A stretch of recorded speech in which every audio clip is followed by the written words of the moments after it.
আপনারা একটা জিনিস খেয়াল করে দেখছেন, আপনি যে সর্বস্ব শেষ করে যে আপনি আপনার ছেলে মেয়েকে লেখাপড়া করাচ্ছেন একটা চাকরির আশায়, ঠিক আছে? এই চাকরিটা কি পাবে কনফার্ম?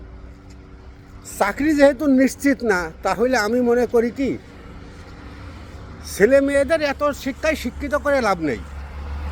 কারণ হ্যাঁ, আপনি উচ্চ শিক্ষায় শিক্ষিত করতে পারতেন কিংবা করেন, সমস্যা নেই, যদি চাকরি নিশ্চিত থাকে, কিন্তু চাকরিটাই তো নিশ্চিত না। এখন আমার পরামর্শে বলে যে ধরেন আপনার ছেলে মেয়ের লেখাপড়া শেষ করাইলেন, ঠিক আছে, আপনার সর্বোচ্চ যা ছিল সব কিছু খরচ করে ফেললেন, ছেলে একটা ভালো চাকরি পাবে।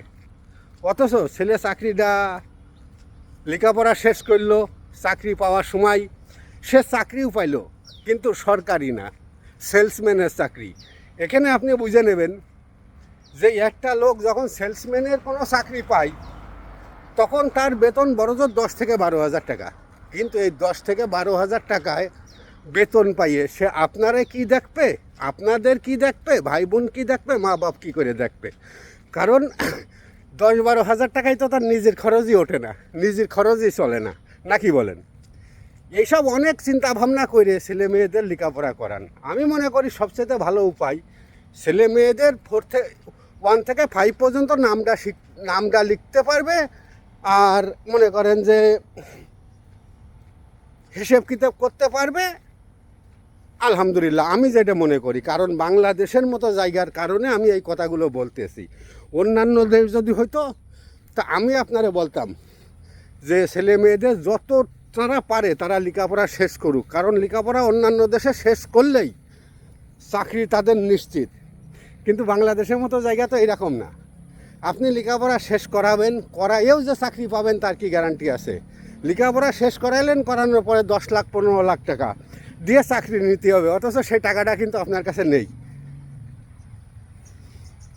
বরং একটা কথা সবচেয়ে ভালো মনে হয় আমার কাছে, যে ছেলে মেয়ে লেখাপড়া করতেছে, করুক, সমস্যা নেই, পাশাপাশি কিছু হাঁস মুরগির বাচ্চা কিনে দেন। এই হাঁস মুরগির বাচ্চা যখন সে শখ থেকে পালন করা শুরু করবে, আস্তে আস্তে হাঁস মুরগিতে ডিম দেবে, বাচ্চা তুলবে, ঠিক আছে, তখন তার মনের মধ্যে যে একটা ফিলিংস তৈরি হবে যে এইটাই তো সম্ভব, এইটাই আর্নিং করা সম্ভব। এইটা যখন তার মাথায় মাইন্ড সেট হয়ে যাবে, বিশ্বাস করেন ভাই, আপনার ছেলে আপনার মেয়ে সাকসেস হবে কোনো একটা দিন।